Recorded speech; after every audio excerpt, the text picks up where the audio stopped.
Even Greenpeace underestimated the rise of solar. When one of the world's largest environmental advocacy groups released an optimistic industry analysis called the Energy Revolution in 2010, it was far more ambitious than any government predictions. And it still got it wrong. Greenpeace estimated that by 2020, the world would have 335,000 megawatts of installed solar photovoltaic capacity. That's enough to power almost 64 million U.S. homes, and an increase of over 700% from 2010. But by the end of 2018, there were already over 480,000 megawatts installed globally, enough to power about 91 million homes. Elon Musk promised the world Tesla solar roof tiles in 2016, something the company has yet to fully deliver on. But it turns out the solar industry may not need the upgrade. While the aesthetic of solar tiles that look indistinguishable from normal roofing material is alluring, the industry has been growing exponentially thanks to plain old solar panels. You can see the evidence both on people's rooftops and in the desert, where utility-scale solar plants are increasingly popping up. Here in the US, of all new power capacity added to the grid in 2018, about 30% of that was from solar. Solar in America has gone from this sort of fringe and very expensive technology to what is effectively now mainstream when it comes to new generation. And states like California are leading the way, with bold solar targets, incentives, and regulations. Every new home built in California after the new year must generate as much energy as it consumes. So presumably by making the homes very efficient and installing solar. But the picture is not all rosy. Solar power is intermittent. The sun isn't always shining, and the price of storage solutions like lithium-ion batteries is still relatively high. Installing solar can be a large upfront cost, and permitting can slow the whole process down. These are real problems that the industry needs to tackle if solar is going to reach its potential.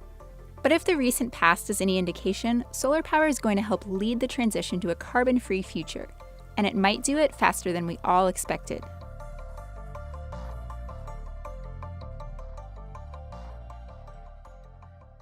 In 2018, solar power made up around 2.3% of electricity generation here in the US.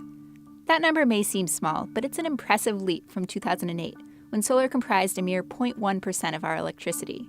Across the country, in utility after utility, what's become fringe is the idea that you might build another coal plant, right? No one is really doing that today. The surge in solar installations has been driven by a steep decrease in the price of photovoltaics, the technology that powers solar panels for both residential and utility-scale use.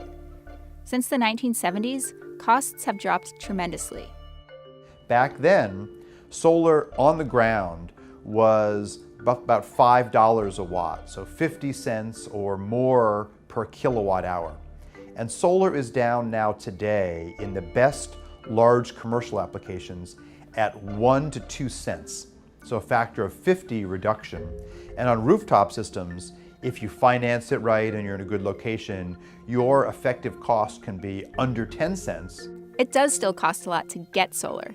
According to EnergySage, an online solar financing marketplace, the average rooftop panel system in the US cost about $12,500 after tax credits in 2019. But after about 7 to 8 years of lower electricity bills, customers typically break even and start seeing significant savings. And to defray the upfront cost, customers can often get a solar loan or choose to lease the panels instead.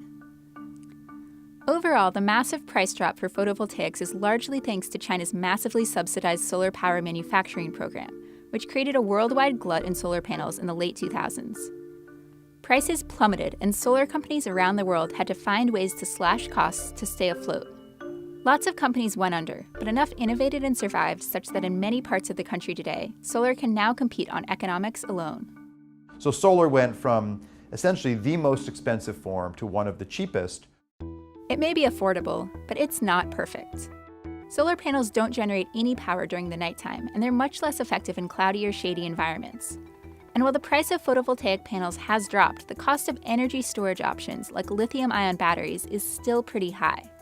For example, the newest Tesla Powerwall, one of the few small-scale batteries meant for residential energy storage, is priced at $7,600, not including thousands of dollars in installation costs. So while panels often generate excess power during the day, there's not always an efficient way to save that energy for later, and so customers often end up relying on non-renewable energy sources at night. Energy storage is sort of the last puzzle piece to come together to make solar and wind, any intermittent source, a reality for 100% of our power needs. Furthermore, permitting for rooftop solar takes time and money, and depending on where you live, installing solar on either a residential or commercial scale can still involve a large upfront cost, especially if your state or bank doesn't provide solar-friendly financing options. Solar installations require that to be permitted. Whether you can do it all remotely or whether you need a building inspector to come out to your home, all of those add costs, add time, add delays, which all make the effective price, if the policy environment is in favoring solar, often a real challenge to get large amounts of it deployed on the residential side. You'll also almost never see solar on apartments or office buildings because landlords just don't have a monetary incentive to install them for renters who pay their own electricity bills. As for single-family detached homes, about 2% have solar. And while this actually represents a market improvement, it still means residential solar is a relatively rare sight. But experts say it won't stay this way for long. In California, we have a mandate to have 1 million solar rooftops by the end of 2020. We've already met that goal. We're over 1 million rooftops now and still growing. Even if you haven't noticed the rise in solar roofs, visit the deserts or plains of California, North Carolina, or Arizona, and you'll see that a large percentage of new solar capacity comes from utility-scale plants producing hundreds of megawatts of electricity that feed into the grid. One such plant is the California Flats Solar Project, a 280-megawatt solar farm developed by First Solar and located in Monterey County, California.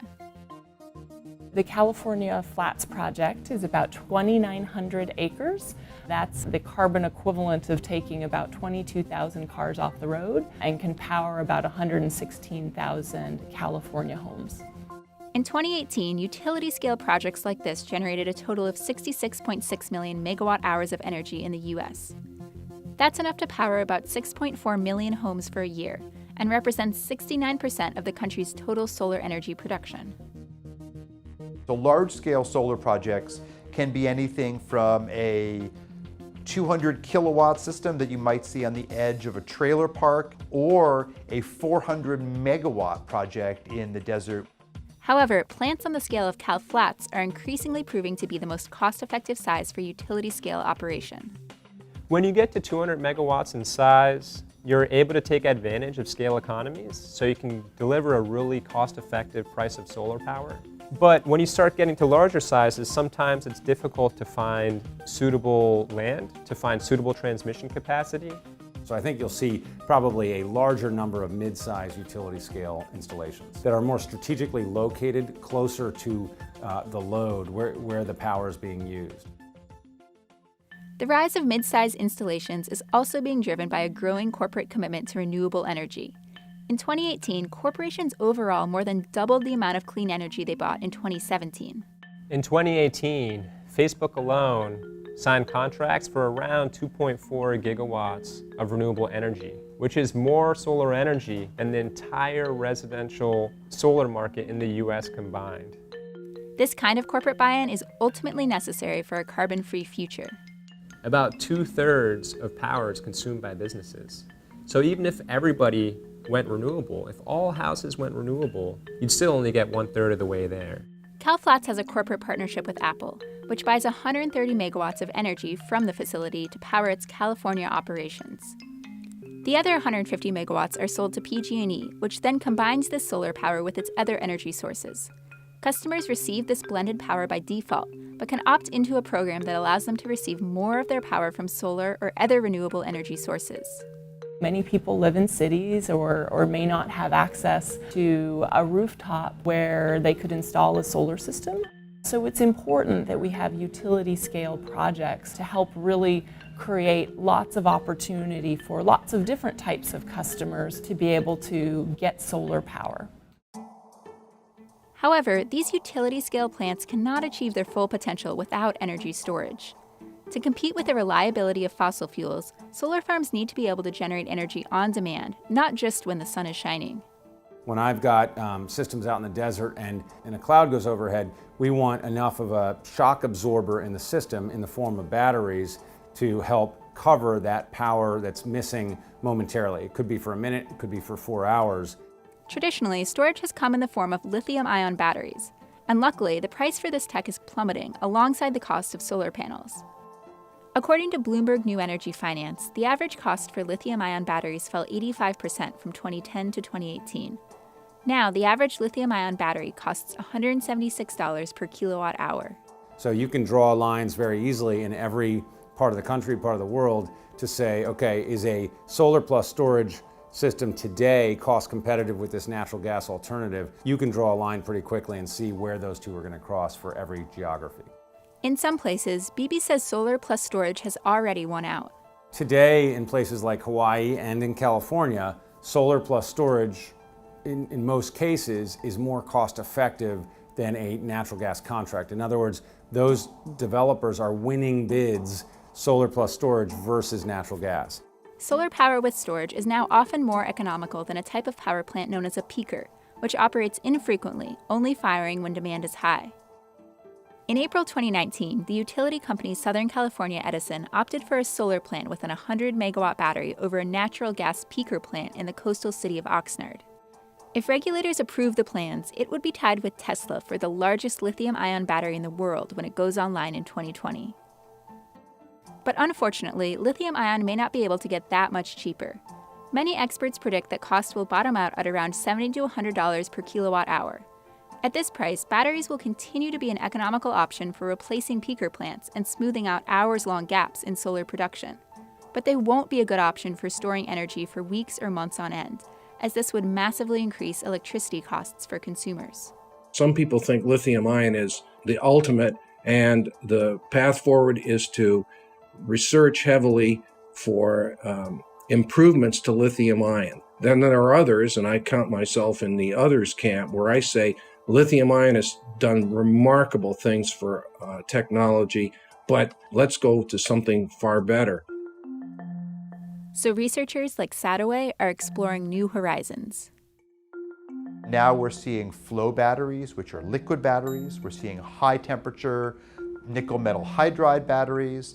And we're seeing other forms of storage that are not chemical or battery-based storage ramping up their use as well. For example, Bill Gates' investors fund, Breakthrough Energy Ventures, is backing the development of longer duration liquid batteries that would ideally be 1/5 the price of lithium-ion. And researchers at Sandia National Labs are experimenting with molten salt thermal energy storage. This non-battery-based system uses concentrated sunlight to heat up molten salt, which is then stored in tanks for up to several days and later converted into steam to power a turbine.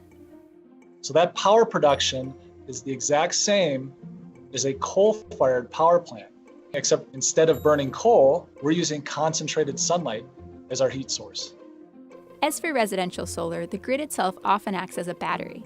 This is because most states have net metering policies that allow customers to sell their excess energy back to the grid in exchange for energy credits, which they can then use to power their home when the sun isn't shining.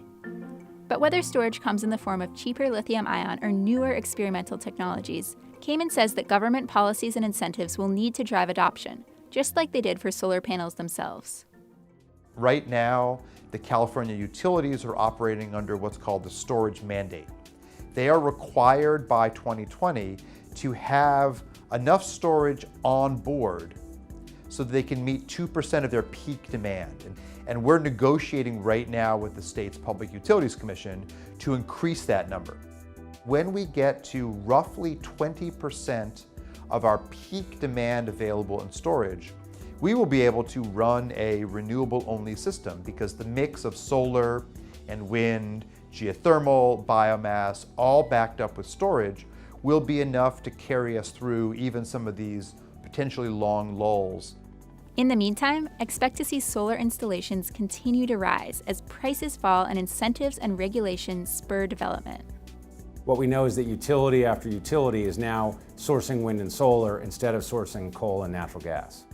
5 years from now, it will be a little bit odd to see new homes that don't have solar on the roof. It'll just become part of the landscape. At the end of the day, this is an inexorable march toward a transition to a zero carbon economy.